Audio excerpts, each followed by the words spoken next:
Hi everyone, this is Felicia with FP Handmade, and I'm coming at you with a card share video. That's usually what I do each week is I share a video showing cards that I've made with new products that I've purchased. I don't do haul videos, so I have to wait till I make a card or some other crafty item with my purchase so I can share the purchase with you. So for this week, I am using this die set that I purchased a couple of months ago, and it's a pocket full of happiness, and it's called Flower Girls. I saw this on someone's channel and I fell in love and immediately ordered it. And when I got it, I was just not really excited to make a card with it. I don't know why, but I did. So I want to share that with you. I also use some gems from Spellbinders. I think I used the green ones here, and these are the leaf colored. They're shimmer gems, and for some of my floral centers. So let me share the card with you. Super simple, except it just has a blast of color with the flowers. I used the Basil cardstock from Joanne on all the cardstock except this floral print, and it was just a piece that I had from a while back of Anna Griffin cardstock. And so I think she turned out pretty. When I got ready to make this video, I realized that I covered one of her eyebrows up with the flowers.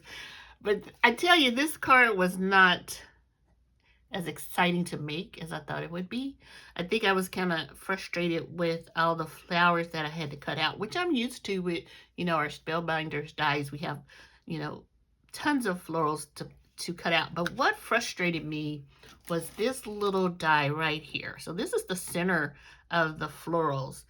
And what I didn't like is that they only gave you one of each size that goes into the, the different flowers that you have. And so that was a bit, hard to keep cutting out this circle to match a flower. And then if I had 10 flowers, I had to do it 10 times for each one, So I wish they would have given us like 2 circles at least, for the same circles, so you wouldn't have to run it through your die cutting machine so often. So that's why I bailed on using them. I just used the gems. And as you can see here, I cut out some extra Flower Girls, and I'm not sure if I'm gonna use them. This card was just not fun to make. I felt obligated because I purchased the die set. And so, I don't know, maybe I'll feel better in a few weeks and I'll go back and cut new flowers for these girls, because the red doesn't really go with these pinks and greens that I picked out. So let me know what you think below. If you're new to my channel, welcome. If you're not a subscriber, consider subscribing. I try to put out a video each week showcasing a card that I made and showing you the new item that I used to make that card. So once again, thanks for watching, and I'll talk to you all soon. Bye-bye.